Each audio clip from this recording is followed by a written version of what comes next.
Královské město Beroun je významnou a nedílnou součástí naší minulosti i současnosti. Tomu odpovídá i jeho architektonický charakter a množství historických objektů, které jsou dnes opět obnovovány tak, aby sloužily nám a našim následníkům. K tradiční podobě města patří i znak a erbovní zvíře.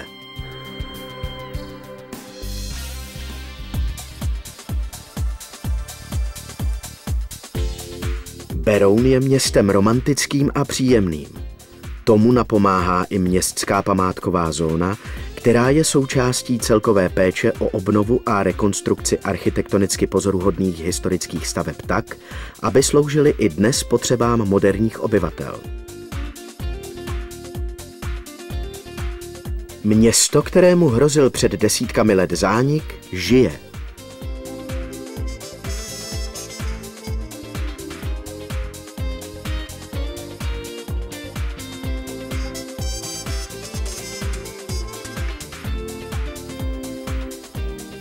Ať již se jedná o objekty v majetku města, církve, kraje či jiných subjektů, všude je patrná snaha o důstojné začlenění staveb do městské památkové zóny.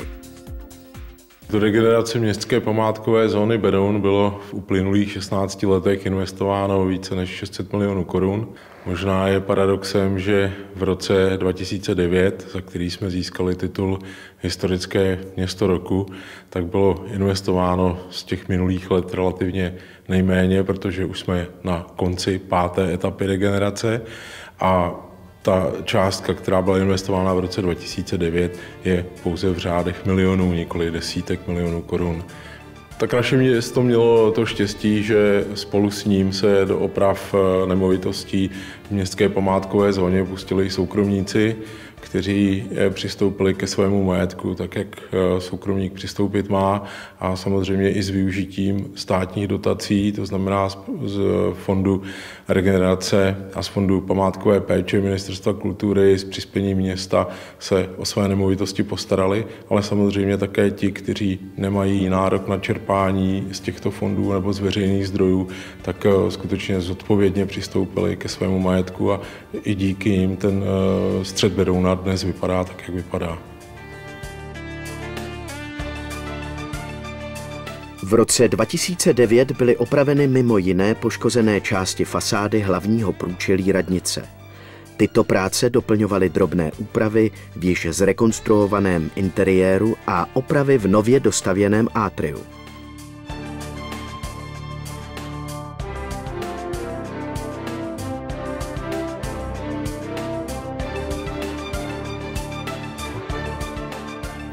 Jednou z obnovovaných kulturních památek mimo zónu se stala kostnice, na níž byla opravena střecha s krovem. Při odstraňování nevhodných vestaveb a dalších opravách v historickém sále domu na náměstí byl z programu regenerace městských památkových rezervací a zón Ministerstva kultury podpořen soukromý majitel. Samozřejmě proběhla i celá řada rekonstrukčních prací na jiných místech.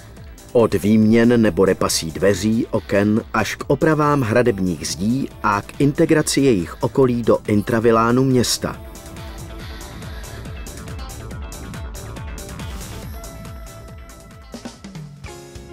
Mnoho dalších akcí se týkalo střech a krovů, které jsou základem pro zabezpečení historických objektů. Nedílnou součástí prací byla i obnova fasád a nátěrů.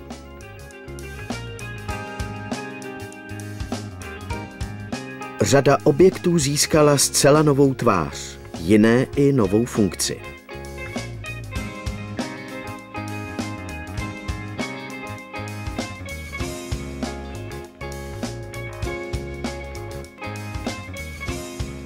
Citlivé rekonstrukce komunikací i organické zapojení novostaveb do architektonických celků městských bloků byly nedílnou součástí koncepčního přístupu radnice k rozvoji městské památkové zóny.